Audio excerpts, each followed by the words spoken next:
Hey everybody, I wanted to share some more of my Carolina Skiff project with you. It's September 23rd and we're fixing to make our second run down to the coast to catch some more shrimp. I was just checking my wheel bearings on my trailer. I did this a few weeks ago and just wanting to double check, make sure there's no salt water got in the bearings. 250 miles. We've been running the interstate here lately, a little bit faster speed, so I want to double check.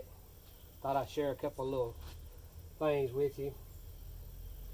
I put these new bearing caps on here a few weeks ago, and I had them tapped up, snug, and I realized that I was going to beat them all to pieces trying to get them back apart. I had little tiny screwdrivers trying to get it in the gap and pry it, and I didn't want to tear them up, and I remembered I used a 2-inch socket that fit over that to knock those bearing covers onto the hubs, and I did the other side already, and I've figured out an easy way to do this to take them off without tearing them up.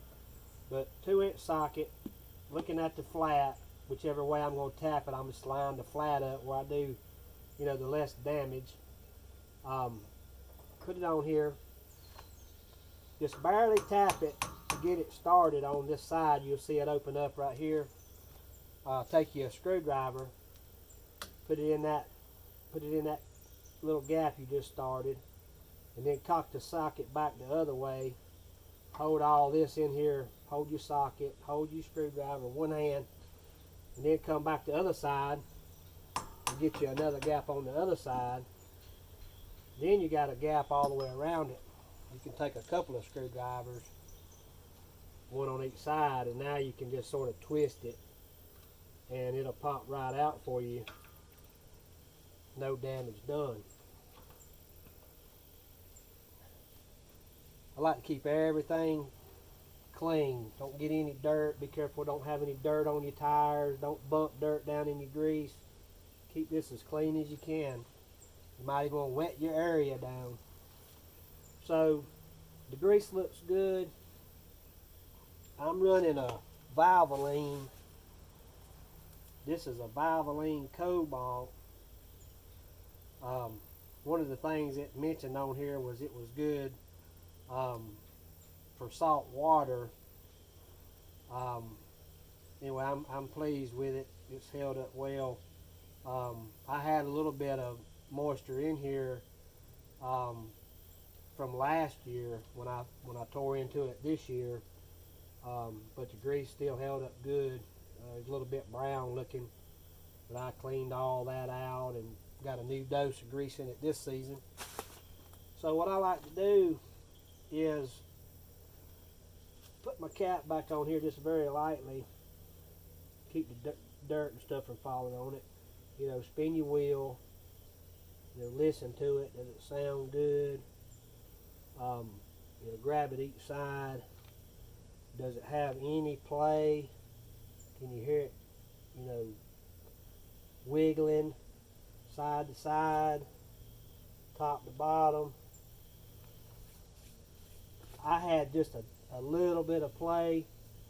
I've adjusted it just 1 degree tighter, and reset my little locking tab on my this axle has a little washer. You bend the tab up into a castle nut, so I've already got that set.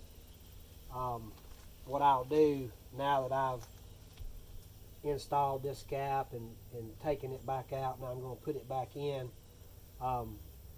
When I put it back, I'll leave a little gap here. I'll take some 100% silicone caulking. I'll run me a little bead around here before I snug it back up tight. Just wipe the excess off, and that'll waterproof that in case there's a little gap in there. And then also on my little rubber cap, the little inspection cap, I'll put grease around that inside lip, so when I put that back in there, that grease will actually help waterproof that, and that's worked good for me. We dipped the boat in the water